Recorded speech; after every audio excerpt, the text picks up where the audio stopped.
This episode talks about bullying and abuse. Listener discretion is advised.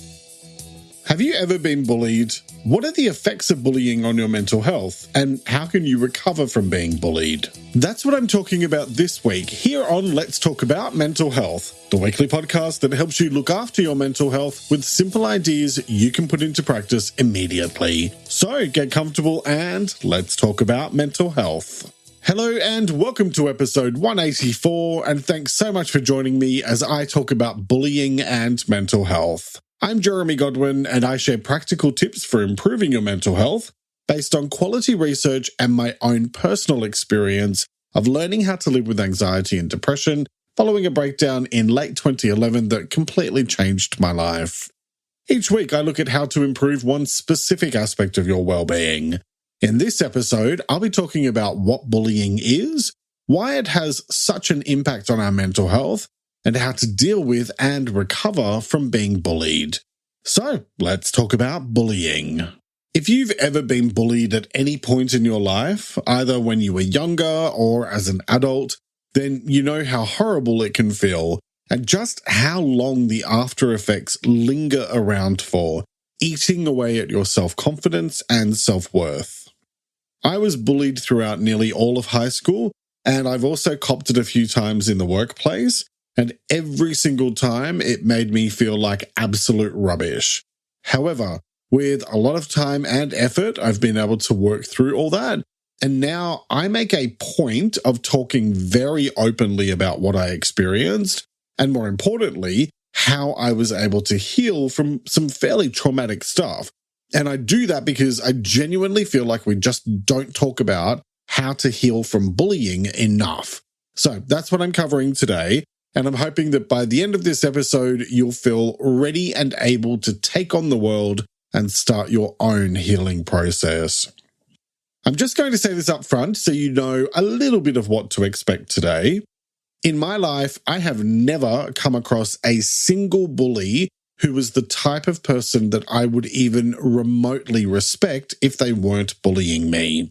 In fact, quite the opposite. Every single bully I've ever dealt with has been mean, nasty, self-absorbed, and hateful. And those are not qualities I want anywhere near me. In fact, I would happily go out of my way to avoid anyone displaying those behaviors.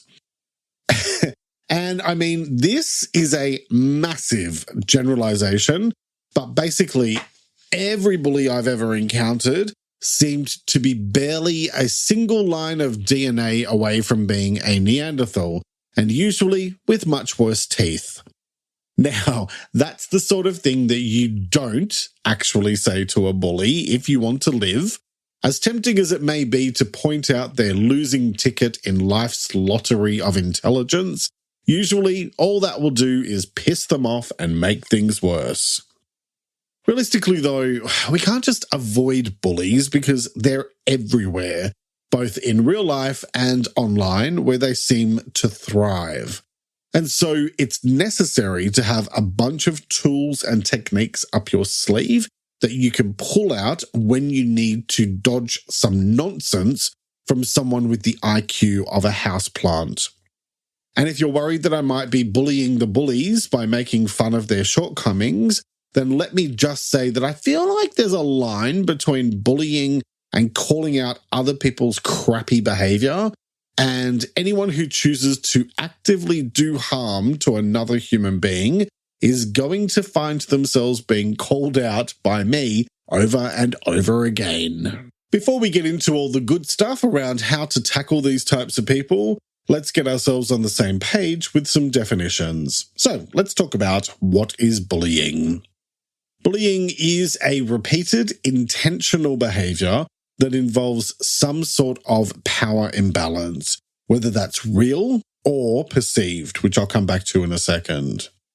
The aim of bullying is to actively cause harm to another person, whether that's physical harm, emotional harm, social harm, or a combination of some or all of those types. When we talk about bullying, it can pop up in all sorts of ways, like physical bullying, which is anything that harms a person's body or their possessions. So it could involve hitting, kicking, tripping, theft, or damaging property. Verbal bullying, which involves using spoken words to do harm, usually through insults, teasing, threatening, or making inappropriate or nasty comments about someone. Social or relational bullying. This type is all about hurting someone's reputation or relationships. It can be as simple as spreading nasty rumors, or deliberately leaving someone out of activities or a group, or even intentionally trying to embarrass someone in public. And cyberbullying. This one happens via digital devices, mobile phones, computers, tablets, you name it. It might happen through text messages, social media, forums, or online games. This is where someone sends, posts, or shares harmful, mean, or outright false content about someone else. So that's not an exhaustive list, and bullies will find endless different ways to bully because that's what bullies do. But hopefully you'll see that what those examples all have in common is that they're focused on either putting someone down or actively doing some type of harm to them, or both. And it's a very power-driven type of behavior. So I'm just going to say this really bluntly, especially since it seems some people in the media and online have trouble understanding it. All forms of bullying are harmful and wrong. I rarely ever do the right and wrong thing here in this podcast, but this is the sort of subject where there can be absolutely no ambiguity and where it needs to be made very clear that these types of behaviors do a lot of harm to other people's mental health. And that's just not on. Just because someone is different, or because one person doesn't like what another person does or does not do, or because someone wants to feel better about themselves by causing harm to someone else, none of that ever provides a justification for bullying. Ever. Bullying can have severe and long-lasting impacts on the individuals involved, including the person being bullied, the person doing the bullying, and those who witness bullying. It can lead to mental health issues such as depression, anxiety, increased feelings of sadness and loneliness, changes in sleep and eating patterns, loss of interest in activities they used to enjoy, and in severe cases, suicidal thoughts and feelings. It can also impact physical health and academic performance and participation. Bullying needs to be addressed quickly and effectively to minimize the chance of these sorts of long-term impacts. So, I talked about power imbalances earlier, and I just want to circle back and talk you through the two types you may encounter: real power imbalances and perceived power imbalances. Let me explain what they mean. First, when we talk about real power imbalances, we're usually looking at clear and concrete differences that you can actually see or measure, like when someone is in a more powerful position in the workplace, or when they're physically bigger than the other person. On the other hand, perceived power imbalances are more about how things seem or feel. They're based on personal beliefs or opinions rather than solid facts. For example, that could be popularity at school, where someone uses their perceived popularity to wield influence over how another person is treated. Or it could be perceived financial status, where how much money someone may or may not have could influence the way they treat others or the types of behavior they think they could get away with. Being part of a majority group has a perceived social advantage. Depending on where you live and what's considered mainstream, whether it's about race, religion, sexuality, or another characteristic, people in the majority can be seen as more powerful than those in the minority, even if there's no actual imbalance in a specific situation. Ideally, the goal for all of us is to create spaces where everyone feels valued and respected, regardless of any real or perceived power imbalances. So, why do bullies bully? I think that generally speaking, often it comes down to a bully focusing on someone's difference or their perceived weakness, or both. Look, we're all unique and complex creatures, so of course the reasons can be varied, but often the reason for bullying can involve some common factors such as power and control. So bullies often seek to exert their influence over others, either to compensate for their own feelings of powerlessness or to create a social hierarchy where they're at the top. Lack of empathy. So some individuals may lack the necessary understanding of the harm they're causing others and may not perceive their actions as hurtful or damaging. Peer pressure and group dynamics. In some cases, individuals may bully others in order to fit in with a group or to avoid becoming targets of bullying themselves. Personal issues or insecurities. Some people may bully others as a way of dealing with their own problems or feelings of inadequacy. So they may target others who they perceive as having qualities, abilities, or possessions that they envy or which they find confronting. Poor impulse control. Some bullies may have difficulties controlling their emotions and actions, which could be related to various factors, including their personal circumstances, diagnosed or undiagnosed psychological conditions, or a lack of appropriate emotional management skills. Environment and upbringing. If individuals grow up in an environment where bullying behavior is normalized, like in a family where there's abuse, or in a school where bullying is ignored, they might learn these behaviors and adopt them themselves. And media influence. Media and popular culture often glorify power dynamics, aggression, and disrespect. Just take a look at the types of people many news media outlets give attention to. Some individuals might be influenced by these portrayals and replicate such behaviors in their own interactions.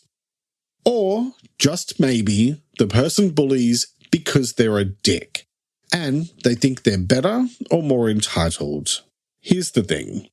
These types of factors do not excuse bullying behavior.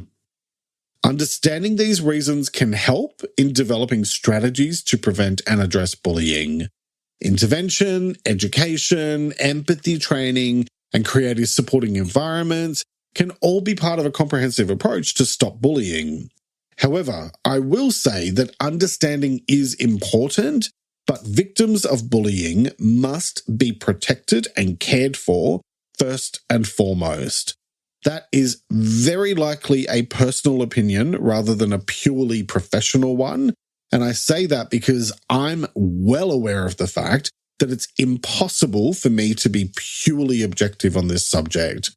I know what it's like to feel terrified and worthless from constant physical, verbal, and emotional bullying, and I copped it at home from my mother as well as at school. So there was a period of about 4 or 5 years when I was a teenager where I didn't feel safe anywhere. And frankly, I'm surprised I made it through. So now let me talk about why bullying has such a big impact on your mental health.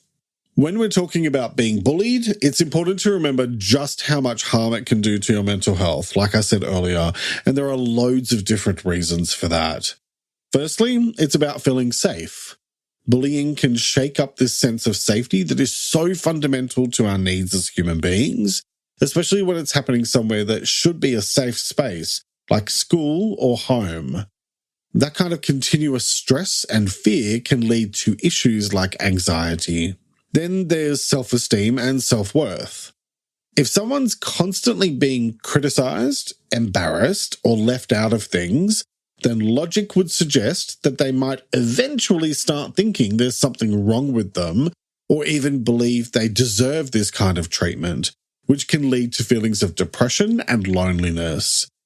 I know that for myself, as an adult, I have found it very challenging to deal with the emotional impacts of rejection of any kind, so much so that it's an ongoing topic of conversation with my therapist. And I know that a huge part of why that happens is because of everything I experienced throughout high school. Bullying can also lead to social isolation. Sometimes the person being bullied starts avoiding social situations to try and escape more bullying.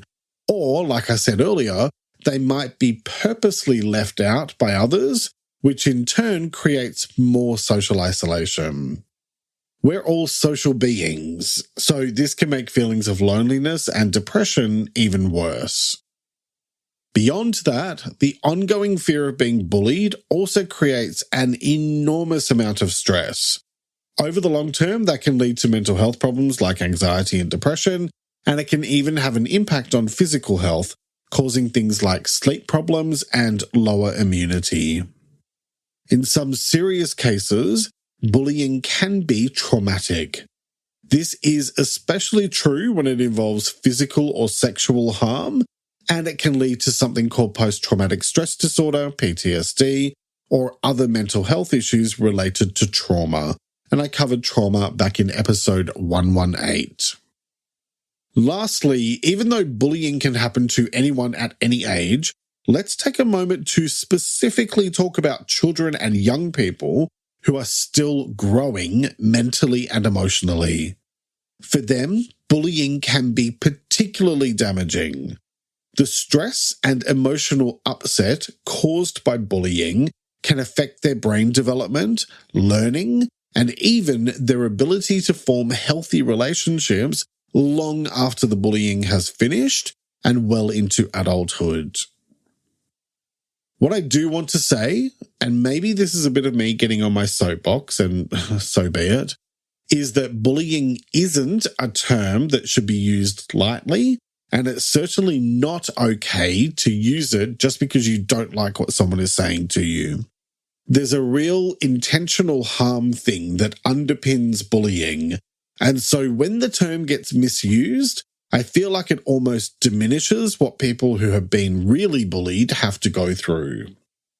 I have talked in past episodes about how I went through a whole bunch of crap at one of my past employers because one of the team leaders who worked for me lodged a bullying claim against me. It happened because I discovered that she was falsifying records and not doing her job, and when I confronted her about it, she then lodged a bullying claim, which was eventually overturned, and I was proven to be innocent. But it dragged on and on for more than 6 months and left such a bad taste in my mouth that I ended up leaving that company because I was just so disgusted by how little they had supported me, to the point where I was being bullied by her and other people, and that was completely ignored. And if I sound a little angry 10 plus years later, that's because I am.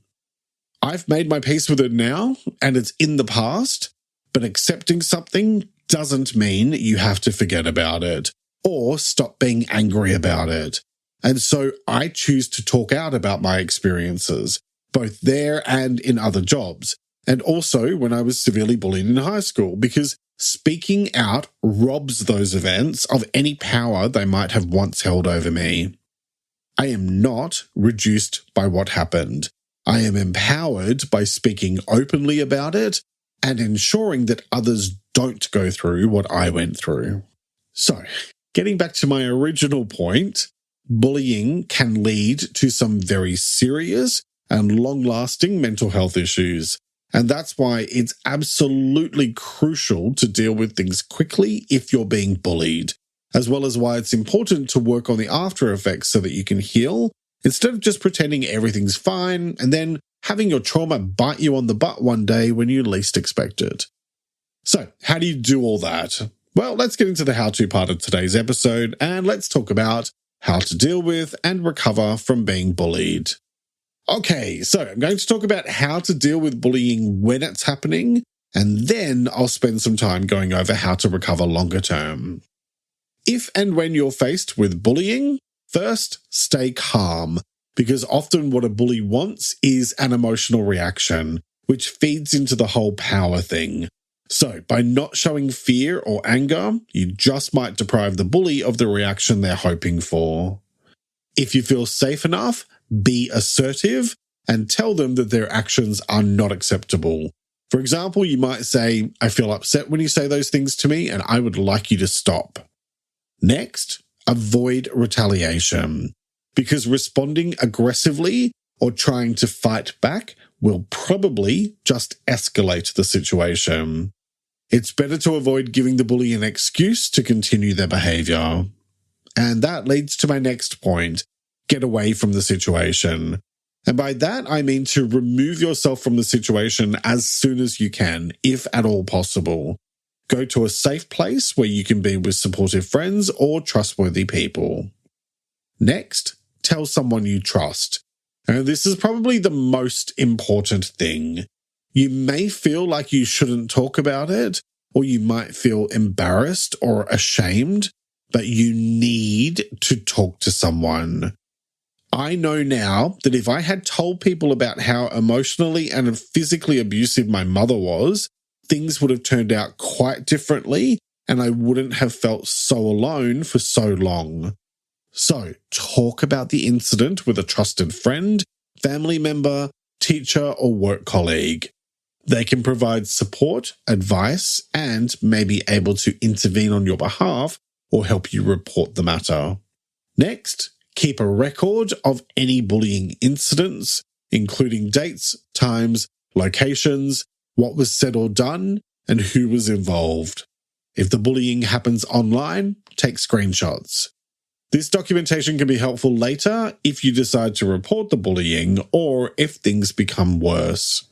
Next, formally report the bullying by informing a responsible adult or workplace supervisor about the situation. If the bullying is happening at school, tell a teacher, school counsellor, or head teacher. In a work environment, report it to a manager, human resources, or follow your workplace's procedure for reporting harassment. And next, seek professional help, because a counsellor or psychologist can provide emotional support, teach you coping strategies, and help you to rebuild your self-esteem and resilience. Remember, it's absolutely crucial not to blame yourself for the bullying. Everyone has the right to be treated with respect and kindness. If you're being bullied, it's a reflection of the bully's character, not yours. Okay, so now let's talk about some practical ways you can help yourself recover mentally and emotionally after experiencing bullying. First, set boundaries for yourself, which means knowing what you're okay with and what you're not, and then clearly communicating those boundaries to other people. It's about protecting your space, both physically and emotionally, which is part of building your confidence back up. And I covered boundaries in episode 53. Next, show yourself compassion, because it's all too easy to be hard on yourself, especially after something like bullying.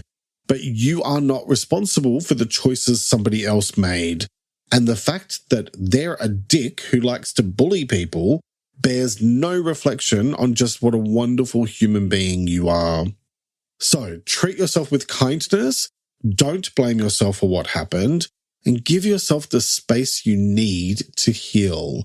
And I covered self-compassion back in episode 153, which you'll find helpful. Okay, next, shift your mindset. And by that, I mean to consciously view the bullying as a life challenge that you've overcome rather than a personal failure, because it's not a failure. And like I said before, you are not responsible for the decisions other people make to behave like idiots.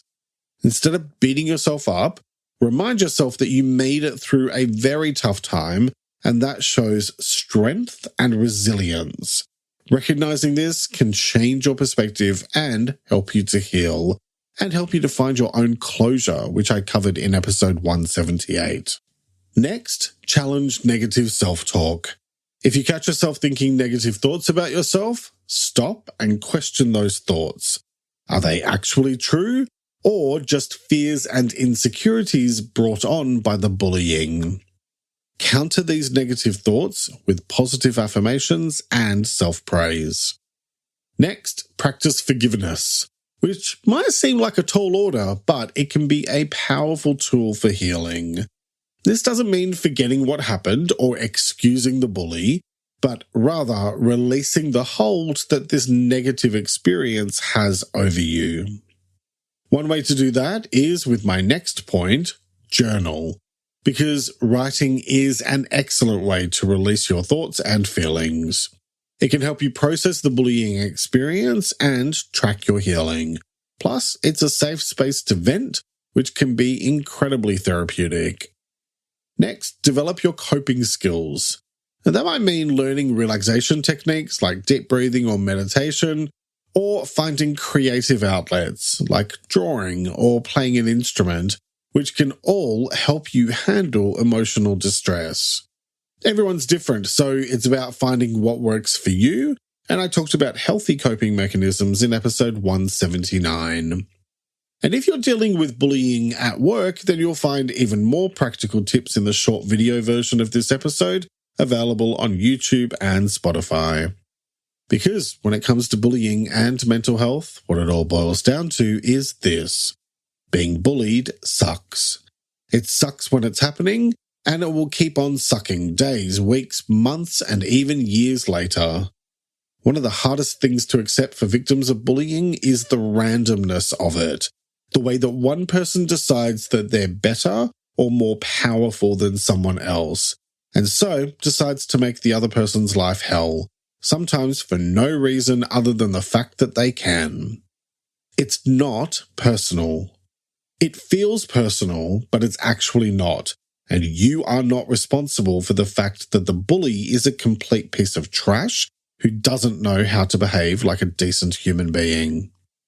Protect yourself, ask for help, focus on your well-being, and give yourself time to heal. You will be okay with time, effort, and perseverance.